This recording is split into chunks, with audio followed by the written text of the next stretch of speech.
Today we have Judy Condo. She's director of the Albany County Crime Victim and Sexual Violence Center. Hi Judith, how are you? Hi Janice, I'm fine. Good. They're located at 112 State Street in Albany. And I asked Judith to come here today to talk about sexual violence and the treatment.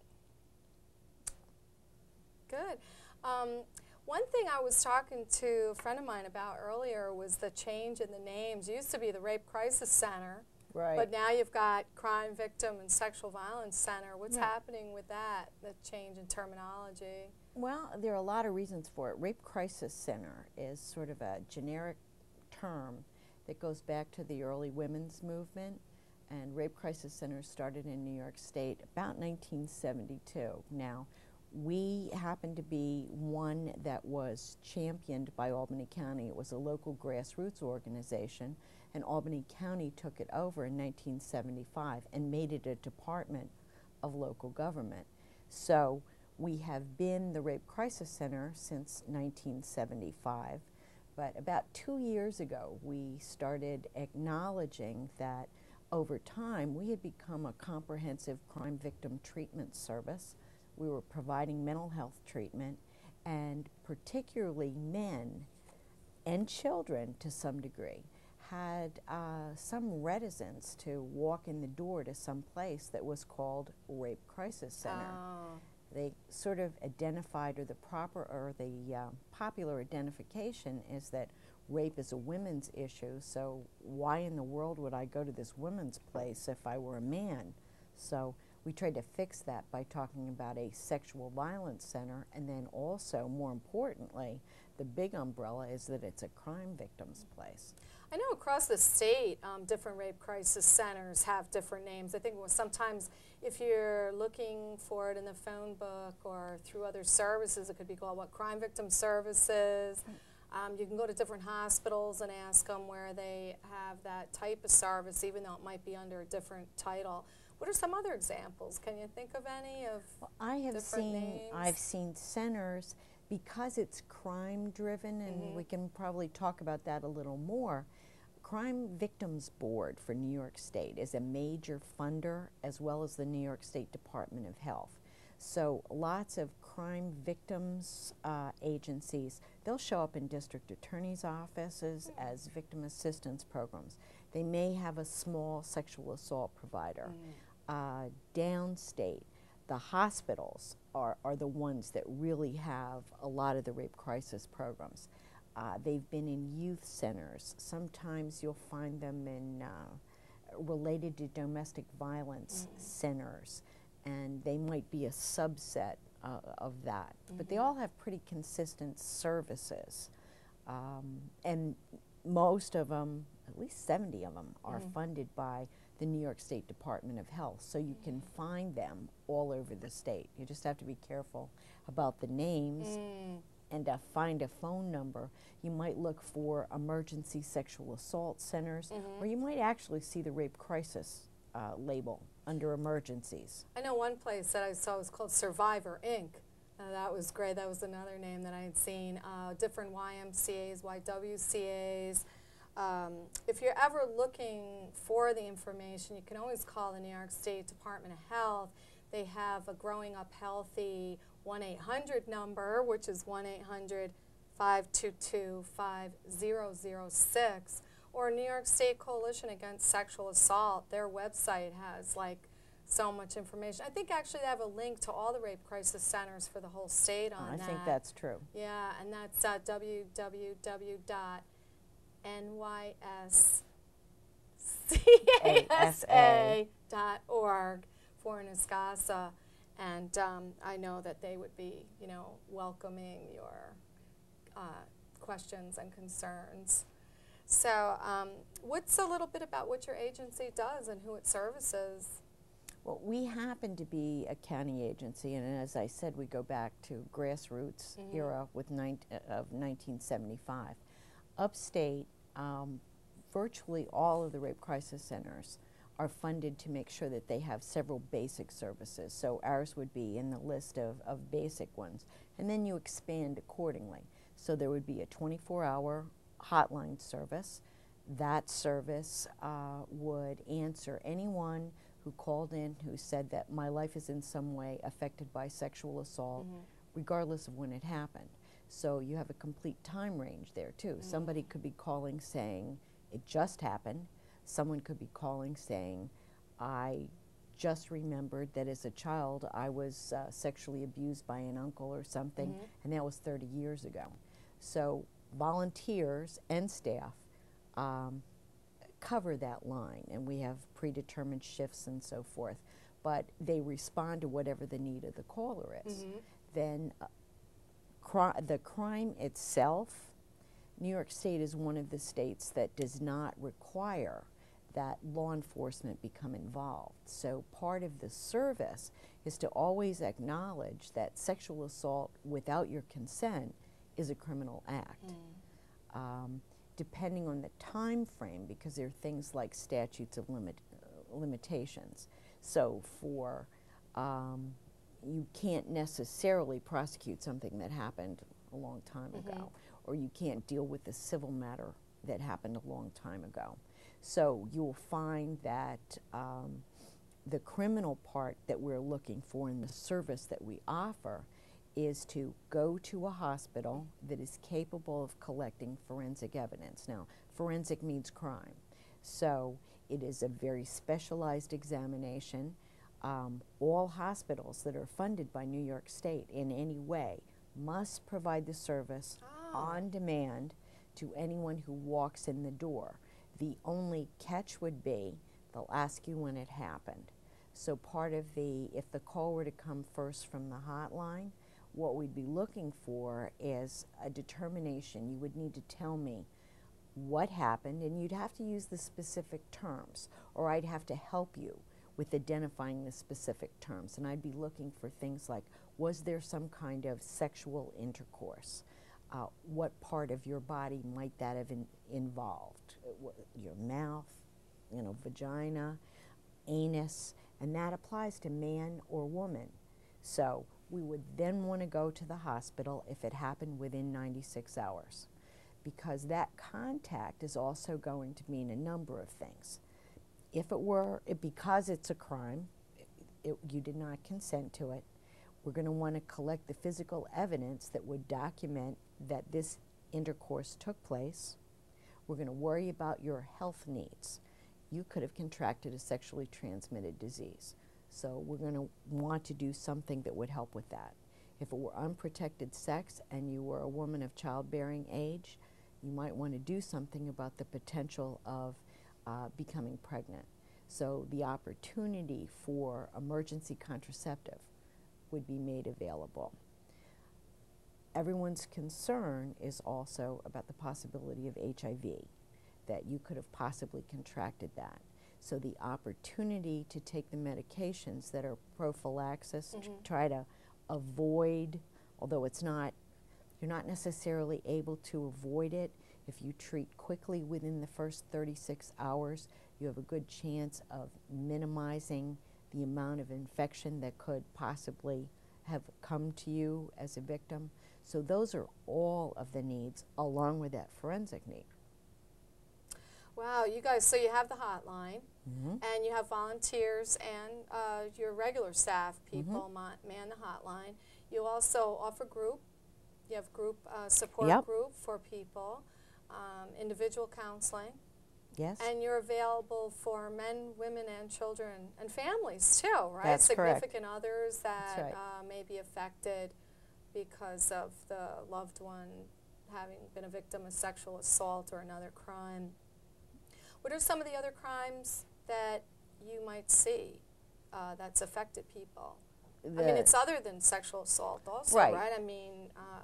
because it's crime victims, and our funding source for that, it's anyone who was injured by a crime. Okay. So that puts it wide open. It can be an assault. It can be what we refer to, it always sounds funny to people, we talk about survivors of homicide, which doesn't seem to make sense, but those are all the people whose lives are affected if you are killed as a result of a crime. So that's covered. Some of the DWI homicides. If there's a crash where someone is killed, those people who are family members, they too suffer all the grief that would go to some of the others that might look like, you know, some sort of gunshot on the street, domestic violence that involved serious injury. We will see and assist people who have non-physical injuries if they fall into certain categories, like disabled, under 18, or the elderly, over 65, and that can be sex crimes as well as the other ones that I'm talking about. And one thing too, to go to the Rape Crisis Center, you don't have to have had to have filed a police report, and they don't make that part of the deal. You can just go in there, you know, and get treatment without having to go through the criminal justice system. That's definitely for any of the sexual assault survivors. Which I think is a great treatment. thing. Yes. Yeah, it really and is it's a great self-described. thing. It's not, if you feel, it would not have to be something that, say, somebody else says, well, it wasn't that big a deal, or why aren't you over it now, or That's what I think you hear a lot is like, we'll just get over it, or it was so long ago, forget about it, or whatever. And I think people don't understand that. You keep reliving it. The trauma just keeps reliving, and it doesn't just stop and go away because the actual act has ended. And you have to learn how to do something else to to actually survive and go about the rest of your life. So that's the purpose of treatment, and many centers will offer treatment. They have specialized staff. Not all, but every rape crisis center does have to offer some manner of counseling component. So it's going to vary to and type of counseling treatment. Might be very short term. It could be long term. It really depends on, I hate to say it, but how well financed the center might be. Because none of us are charging money.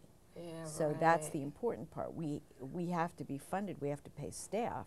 So we're getting money from other sources. One of them is Department of Health. A large supporter of these programs is the New York State Crime Victims Board.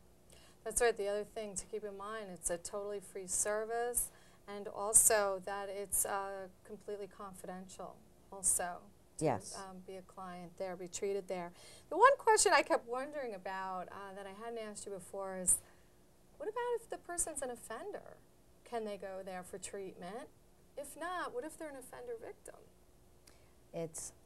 That's an excellent question, and it goes into the history of sex offenders. Officially, what we would say is no, we are treating the non-offending in a family, non-offending member. There are other services available, hopefully wherever you might be, that would specialize in treating sex offenses. The unusual part of the history of people who've been victimized, sometimes over the course of their development, particularly among adolescents, you may find that a victim has offended somebody else. So the degree to which this might happen or how they present, often that is one of the deepest, darkest secrets of someone who comes into treatment. And then it becomes, the only time it becomes any sort of reporting issue is under social services law. All of us would be mandated reporters, so that if indeed you were the mother of a child, and even in the context of treatment, you said something about, I am abusing my own child, we would be obligated to make that report because we have to intervene on behalf of the child.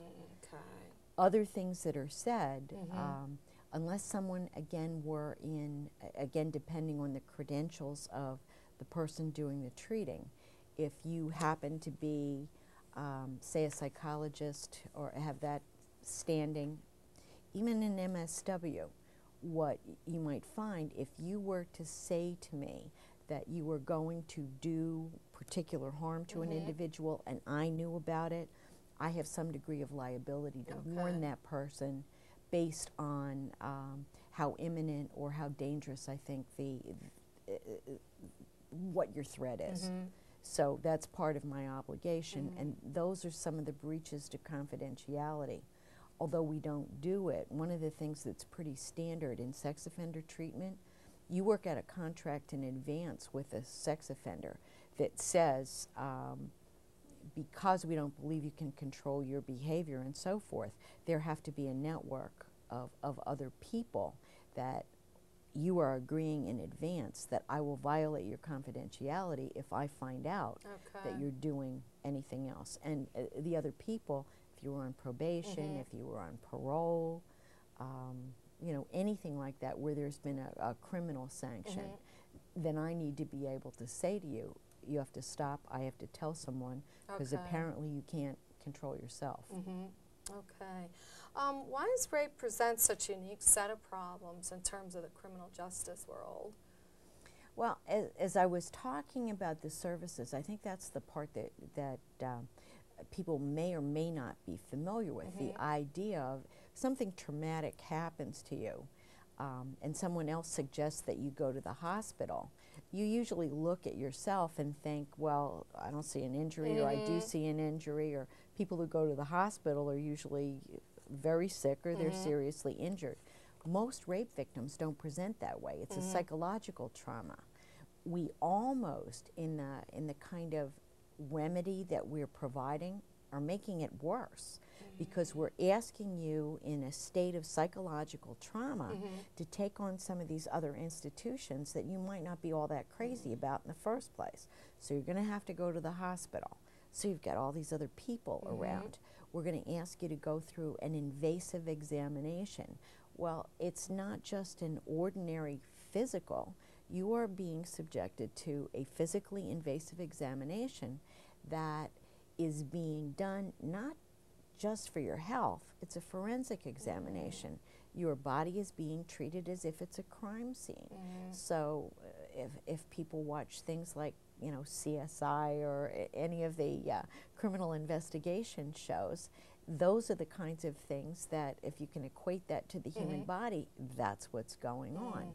We're adding concerns that you might not have had in the first place. Some of those concerns would be about, I'm going to introduce to you the idea of pregnancy, sexually transmitted diseases, and so forth, but I'm going to give you an option that says, number one, I'll go with you to the hospital. I'll be there during that examination, which is also very unusual for some human service provider to make that offering to a person. But that's that, and the idea of going through the criminal justice system all by itself is traumatic. What I don't understand, though, is how you can actually get permission from someone who is traumatized, who's in a traumatized state. They have to give you permission, first of all, to be there at all, to even talk to you, to whomever suggested that you're called, permission for you to come, permission for the exam, permission to be taken to the hospital, because the person that's in a traumatized state isn't like another person who's just, you know, every day, everything's fine kind of situation. So how do you really get the permission from that person? Do you lead them into it? You know, I would think it's like a fine line to cross so that you're not subjecting them to something that they truly do not want to do, but also you're able to support them and encourage them to do something that is going to help them heal in the long run, because they're going to be re-traumatized through that whole criminal justice process. There's no question about it, and that's why the hotline, the person makes the call to the hotline. Everything we do, and when we train people to be volunteers, we're training them to be constantly eliciting someone's permission, right down to the name. If you want to call me, or if you want to call, I'm going to ask you if you want to give me your name. It doesn't even have to be your real name. And bit by bit, as we go through a kind of ritual of you're developing a trust of me, I'm going to provide you information that you didn't necessarily have, that I'm going to attempt to get you to trust me. I'm going to tell you why you might want to go to the hospital. Even though this is traumatic, it's like taking a snapshot in time. You don't have to do anything in order to go and pick up some of the medications that might avoid worse situations down the road. I'm even going to apologize for the fact that I'm pushing you now to do this, but I'm going to tell you why, and it's going to be your decision all along the way. So the more that I do that, people will tend to make their own choice to go do this. I don't come and pick you up. I encourage you to get to the place where I will meet you. Okay. I don't come to your house. I don't call the police. You know, it is totally up to you. If you want to call the police or you want the police involved, we can do it at the hospital. You know. I just remember one time I was working with someone who put a saw through his hand, and other people that worked with us kept asking him, do you need help? Do you want to go to the hospital? Do you want to sit down? And the whole time he's like, no, I'm fine, everything's fine. And someone went and got him a gauze pad or something. He's like, oh, I'm fine, you know. And when I saw his hand, I just put it up, you know, above his heart and had him hold his bandages. And I just led him in casual conversation, oh, let's go downstairs and, you know, let's get in the back seat of the car, because I'm thinking, you know, if he passes out, I want him in the back seat, you know, and I just pretty much led him into the car and drove him to St. Vincent's, and he was in shock. Now, how would someone recognize that? I mean, I don't know how I knew. I've seen people in shock before, so, but how would someone recognize that? Because I think the other coworkers thought, oh, he's fine. You know, he keeps saying he's fine, and he's a grown man. He knows that he's okay, where indeed he needed to be taken to the hospital. Well, that's an excellent point, because people who've been victims of rape, and I'm using the terminology people, don't necessarily act in a way that you would assume that they would act. Yeah. Their responses are largely dictated by what it was that the offender did to them that made them respond, that really created the trauma. So there can be lots of different kinds of behavior that someone, say, close to you, might notice that you're acting differently. So even the assumption that it just happened and people get on the phone right away and there's an immediate response, that's not the way it goes. It's far more typical that there's a time delay as people kind of try to figure out. The majority of sexual assault takes place between people who know each other. So there's a big chunk of that. Did it really happen? What's the it that happened? I knew this person, I trusted them. Was it rape? So again, some of people have to observe you, or you have to just flat out say, there's something different about this, and I'm willing to get on a telephone and ask somebody. The shock part of it kind of comes and goes. That's sort of what we talk about when there's a physiological traumatic response. You may be very hypersensitive. Even over time, somebody could get too close to you and you like jump out of your chair. A number of things, and they're all directly related to what type of assault took place. Was it a violent attack? Were you grabbed? Or were you conned by someone that you know? Were you drugged? Did you wake up and suddenly find out that your clothes are on backwards or your clothes are missing? You're in a strange place. A length of time disappeared and you have no way of accounting for what happened. These are not typically what you think of as mental health symptoms, but they're more like environmental symptoms. What's real different about you today that you can't explain in any way other than, well, last night or you know, a couple of days ago, this happened and it's still bothering me.